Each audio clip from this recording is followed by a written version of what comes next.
Now here's US stand-up Doug Stanhope with his view on television. On television. I like dumb television. I watch TV to go to sleep because I got a head that just won't shut the fuck up. It's just constantly going. So, yeah, I'll put on television at night just to shut my own head up. You get a nice voiceover from the History Channel or Discovery. It has that monotone, and that calms my head, dude. As Hitler's blitzkrieg raged across Germany, we have footage of bulldozers. And you go, I can sleep. You guys started all that reality show dog shit. The Pop Idol, and it all came from Survivor and Big Brother. It all came from Europe. And we have American Idol. It's like they used you guys as guinea pigs for a lot of these reality shows. They came from here. Like, even American Idol sucked. You wouldn't listen to those songs if they came on by the original artist in your car. You couldn't kick the knob off your radio fast enough. As long as they make it into a competition, people watch it so they can get a vicarious win without taking a chance. You wouldn't watch opera, but if they made Battle of the Operas, you'd pick an opera and you'd hope that other faggy opera lost. Fuck your opera. Your opera sucks. Give me the phone, honey. I'm gonna call that 900 number. Get my opera in the back on there. People don't do anything for themselves anymore. You just much rather watch someone else do shit. You know, all these television shows that are like work related, like Monster Garage and American Chopper, and you're just gonna watch him work. You're watching someone else's shitty job. They used to have freak shows where if you were born with 10 heads or you had like webbed legs, they'd put you in a circus and they'd put you on a hay bale and people could look at you through a knothole for a quarter. But at some point they decided that was wrong. So instead, if you're a freak of nature, you go on all the daytime talk shows and the Oprahs and the Maury Povich or whatever. They put some harpsichord music behind you and then it's an inspirational story. What does that inspire me to do? This is sad. It's depressing. It just makes me afraid to leave the house. Like, I watch TV just to hate what I'm watching, as though there's not enough stuff in my actual life to go out and hate.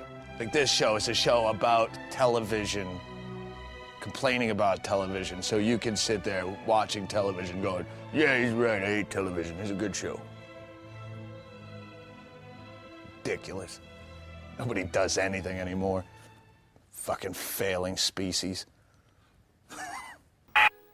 It might seem like anything goes on modern TV, but most of the time the guidelines aren't really tested at all. Oh, look at the pretty hippopotamus. Anyway, next on BBC One, doily time. Ooh, that's a lovely doily. That's also a lovely doily. Yes, the vast majority of what's broadcast is so soporifically entrancing it takes something really shocking to make you sit up and take notice.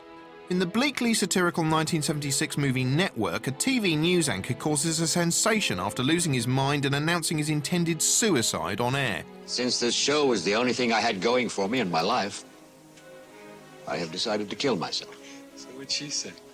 I'm going to blow my brains out right on this program a week from today.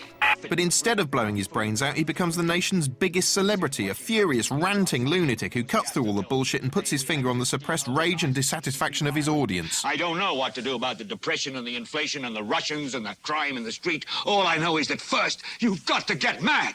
You've got to say, I'm a human being. God damn it. My life has value. I want all of you to get up out of your chairs. I want you to get up right now and go to the window, open it, and stick your head out and yell, I'm as mad as hell, and I'm not going to take this anymore! I'm mad as hell! I'm not going to take it anymore! And the effect on that audience is devastating, at least in the short term. Naturally, the execs, cheered by the ratings, quickly package him up as TV's Mr. Dangerous. How do you feel?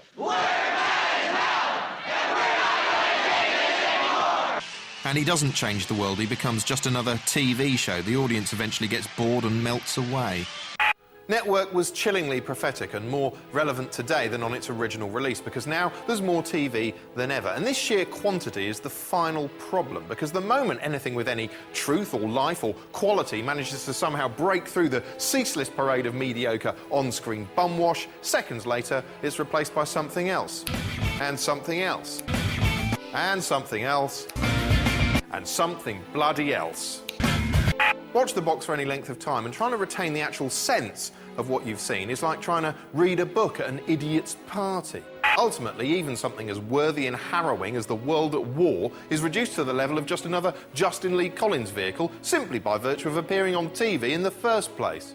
Alright, I'm JLC and I'm here to show you some of my favourite bits from the heart-rending documentary The World at War. Why does people fight with guns? It's a world at war.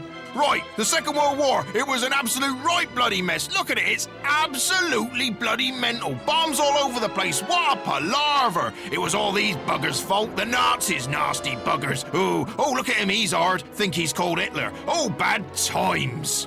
So, what have we established? Well, that TV is a hypnotic, overbearing, desensitising and ultimately bewildering force for shit that makes unthinking slaves of us all. But never mind, eh? Hooray for telly! Woo, yeah! Woo, hooray! Yeah, bloody telly! On next week's show, why video games are better than telly. Plus, television ratings, what are they? No, really, what are they? How accurate are they? Are they accurate? Do they add up? Do they? And those funny little boxes that measure them, are those safe in the household, you know, with children sitting around them? Or are they not safe? Might they explode unexpectedly? If you know anyone with a ratings box, tell them they must watch next week's show or their house might end up like this. Go on, call them now and tell them to tune in next week for f***'s sake!